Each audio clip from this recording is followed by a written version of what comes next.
Hey everyone, this is Zubair. Welcome you to our channel for those tuition classes. Let's get started with question number 9.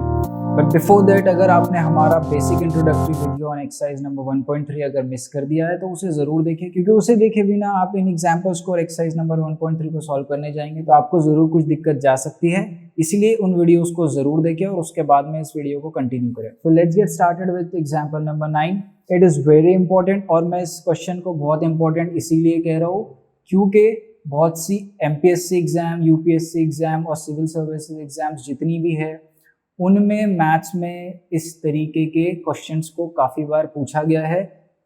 तो इस question को बहुत अच्छे से समझना ज़रूरी है। तो आप बने रहिए वीडियो का आखिरी तक हमारे साथ में। Let's get started without wasting the time. तो क्वेश्चन है, prove that √3 is irrational number. तो इसे सॉल्व करना बहुत आसान है। पहले तो हम बोल दें कि ये रैशनल नंबर नहीं है और बाद में अपने आप को ही यहाँ पर हमें गलत साबित कर देना है।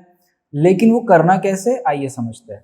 Late us assume √3 is rational number. तो रैशनल नंबर की डेफिनेशन क्या है? √3 will be in the form of p/q where q is not equals to 0। ठीक है, therefore √3 will be in the form of p/q where q is not equals to 0। ये है rational number की form.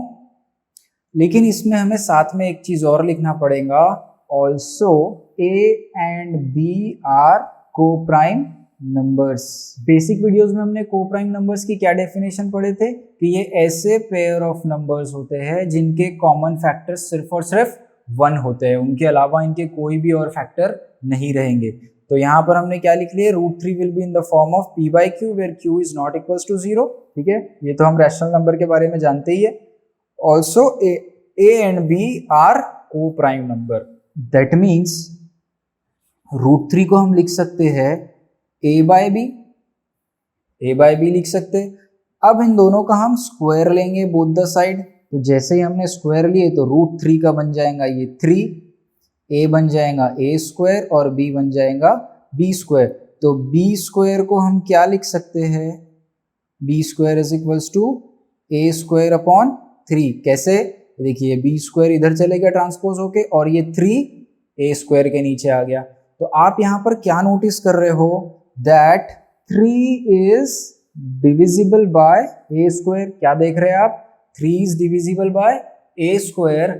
अगर ऐसा है तो देयरफॉर हम लिख सकते हैं 3 is also divisible by a।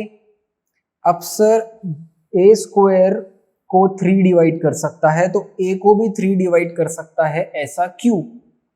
तो इसके लिए मैं कुछ एग्जांपल्स लेता हूँ, आपको पूरी तरीके से क्लियर हो जाएगा, कोई चिंता करने की जरूरत नहीं है। देखिए सपोज 8 है, 8 को मैं 8 से डिवाइड कर देता हूँ, आसानी से डिवाइड हो जाएगा।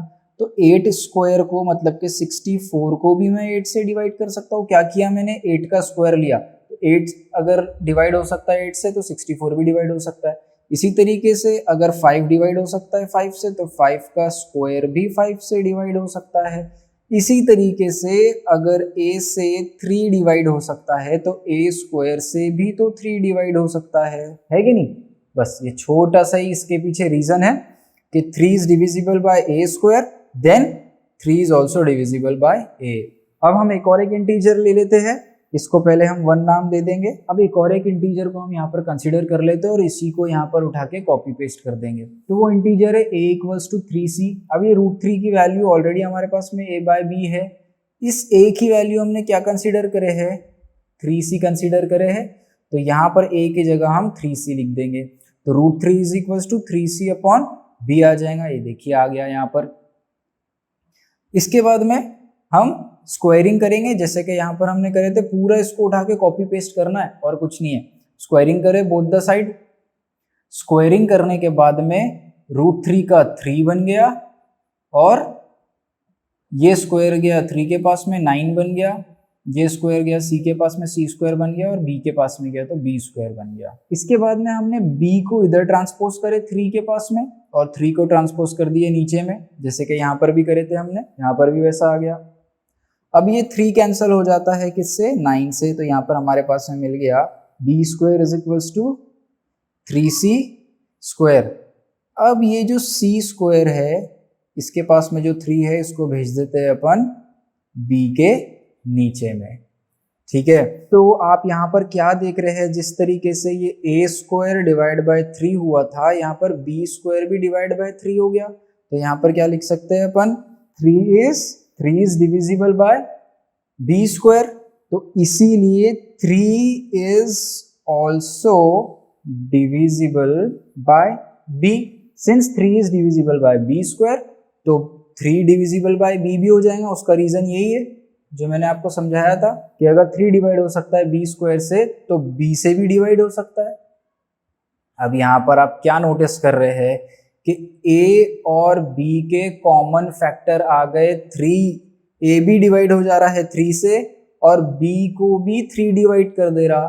तो हमने को प्राइम नंबर के बारे में क्या समझे थे, ये को प्राइम नंबर के बारे में क्या समझे थे हमने कि को प्राइम नंबर ए और बी क्या है, को प्राइम नंबर है। और को प्राइम नंबर का मतलब क्या होता है कि उनके कॉमन फैक्टर हो सकते हैं सिर्फ और सिर्फ 1, लेकिन यहाँ पे अदर देन 1 आपको इनके फैक्टर्स मिल गए हैं, दोनों के ए और बी के।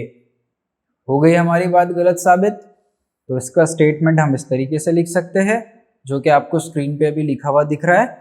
Therefore, A and B have at least 3 as a common factor, but this contradict the fact that A and B are co-prime numbers, है ना? This contradiction is arisen because of our incorrect assumption that root 3 is irrational number.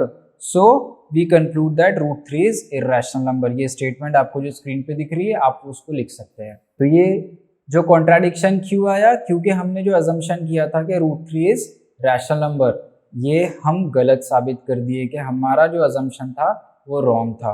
That's it from this question. लेकिन इसी तरीके के और भी कुछ अलग क्वेश्चंस आते हैं जो कि उतने ही इंपॉर्टेंट है जितने कि ये है।